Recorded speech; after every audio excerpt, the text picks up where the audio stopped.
एक class 11th में मैंने कल बताया था कि बिल ऑफ एक्सचेंज किसको कहते हैं, उसे कैरेक्टरिस्टिक्स क्या होते हैं।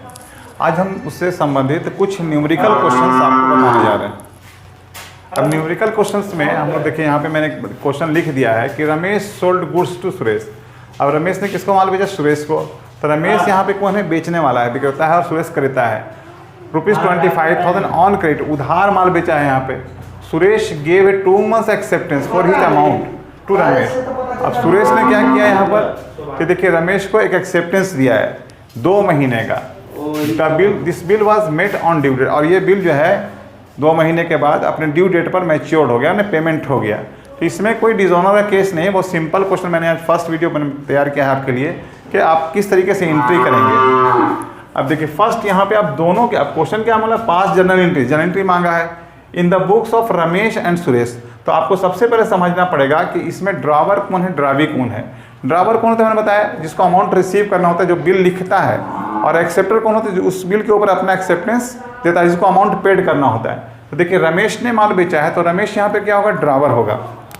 तो इन द बुक्स ऑफ रमेश ये ड्रावर है आपका, और देखिए इन द बुक्स ऑफ सुरेश ये कौन हो गया? ड्रावी हो गया, ड्रावी हो जाएगा। अब देखिए यहाँ पर इस तरीके से, इसको मैं बहुत शॉर्ट में बता रहा हूँ। यहाँ पे डेट आप लिखेंगे, डेट का कॉलम होगा यहाँ पे, डेट पार्टिकुलर्स, जो जर्नल का फॉर्मेट होता है उसको लिखेंगे, डेट पार्टिकुलर्स, लेयर फोलियो, डेबिट अमाउंट और credit amount.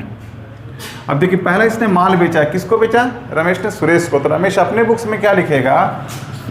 Suresh account debit to Suresh debit, या सुरेश अकाउंट आप इस तरीके से लिख सकते हैं, Suresh account debit to sales account लिखिएगा।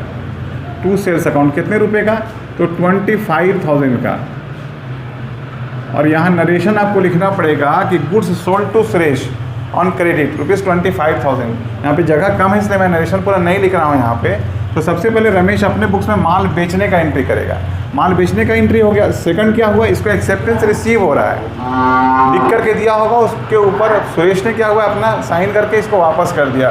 तो जब वापस आएगा इसके पास, तो इसको क्या मिल रहा है? Bill receivable. तो बिल रिसीवेबल अकाउंट डेबिट किससे रिसीव हो रहा है? तो सुरेश से। तो आप यहाँ लिखेंगे टू सुरेश। तो आप इस तरीके से लिखेंगे bill receivable account debit to Suresh. कितना अमाउंट हो जाएगा?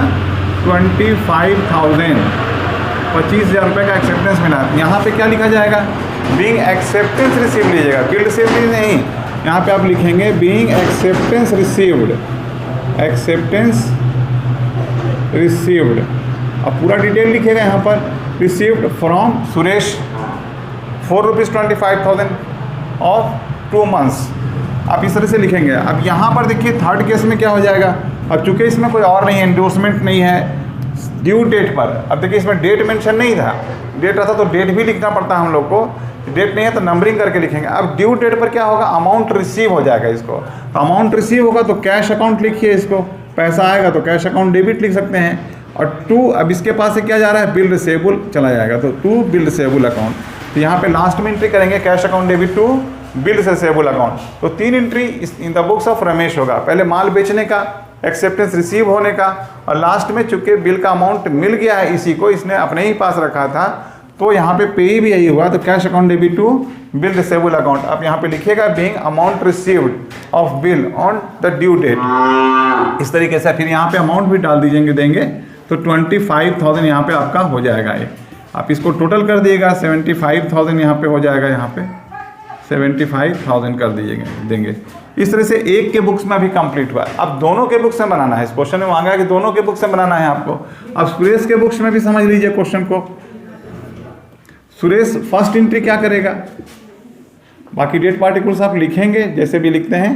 डेट पार्टिकुलर्स अमाउंट लिख ही दे रहा हूँ, डेट पार्टिकुलर्स, लेयर फोलियो, डेबिट अमाउंट और क्रेडिट अमाउंट। यहाँ डेबिट और यहाँ क्रेडिट। अब इसने माल खरीदा है तो पहले तो ये अपने बुक्स में क्या लिखेगा? परचेस करने का लिखेगा। तो फर्स्ट एंट्री होगा purchase account debit, purchase account debit. और टू किससे खरीदा? सुरेश ने किससे खरीदा था? रमेश से। तो यहाँ पे लिखेगा टू रमेश अकाउंट। यहाँ पे कितने रुपए का? तो 25,000 रुपये का इसने माल खरीदा है।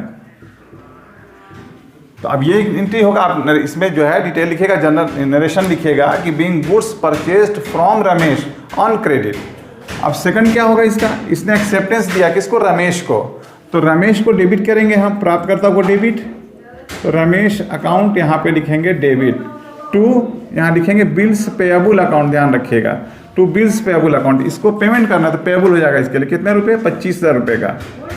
यहाँ पे आप डिटेल में नरेशन में लिखेगा being acceptance given to Ramesh for 2 months bill.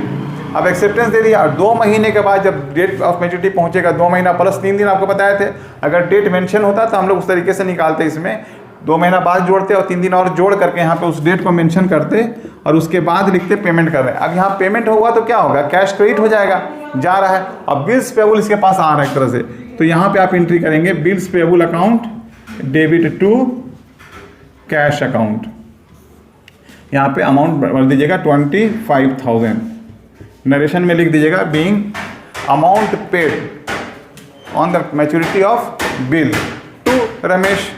इस तरीके से आप लिख सकते हैं। दोबारा इस क्वेश्चन को दोबारा हम समझ जाते हैं एक बार। यहाँ पे देखिए रमेश ने सुरेश को 25,000 रुपये का माल बेचा है और जिसके बदले में उसको 25,000 रुपये के एक विपत्र पर स्वीकृति मिली है और इस स्वीकृति का भुगतान ड्यू डेट पर कर दिया गया है। अब दोनों के बहियों में क्वेश्चन मांगा है जर्नल एंट्री करने के लिए, तो जर्नल एंट्री लिखेंगे इन द बुक्स ऑफ रमेश। आप यहाँ पे भर दीजिएगा, यहाँ पे journal entries, journal entries in the books of Suresh, यहाँ भी लिखेंगे journal entries in the books of, यहाँ पे ऐसे भर दीजिए journal entries in the books of Suresh. अब रमेश के बुक्स में माल इसने बेचा है तो पहला बेचने का होगा, दूसरा एक्सेप्टेंस रिसीव करने का होगा और तीसरा पेमेंट करने का होगा। तो माल बेचने का Suresh account debit to sales 25,000, acceptance receive होने का bill receivable account debit to Suresh और अमाउंट रिसीव होने का cash account debit to bills receivable account. इस तरह से सुरेश के बुक्स में पहला उसने माल खरीदा तो खरीदने का परचेस टू रमेश, दूसरा क्या हुआ एक्सेप्टेंस दिया इसने तो रमेश को दे रहा तो Ramesh account debit to bills payable लिखिएगा यहाँ पर। और फिर यहाँ पे जब ड्यू डेट होगा पैसा इसको पेमेंट करना है, बिल आएगा, कौन सा बिल, बिल्स पेएबल इसके लिए आएगा, तो bills payable account debit to cash account. एक चीज ध्यान रखेंगे, हमेशा ड्रावी के बुक्स में जब भी एंट्री करेंगे बिल के लिए तो बिल्स पेएबल ही होगा और ड्रावर के बुक्स में हमेशा बिल्स रिसीवेबल ही होगा, तो इसमें कंफ्यूजन नहीं होना चाहिए आपको। अब यहाँ टोटल कर दीजिए, यहाँ पे 75, यहाँ भी 75,000, बस इतना ही इस क्वेश्चन में था। कुछ और क्वेश्चंस लेकर के जिसमें हम लोग एंडोर्समेंट का या फिर डिजोनर वगैरह का होगा बाद में समझेंगे। अगर इसी क्वेश्चन में अगर देखें अगर ये इंडोर्स कर देता, रिसीव नहीं करता, ये किसी दूसरे को बिल पेमेंट कर देता, तो यहाँ पे ये कैश रिसीव करने का एंट्री नहीं होता। इंडोर्समेंट का क्या करते हैं, इसको हम पेमेंट कर रहे हैं। जैसे मान लिया मिस्टर एक्स को इंडोर्स कर रहा था ये, तो X account debit to bills receivable कर देता। अब अमाउंट किसको रिसीव होता है, जिसका था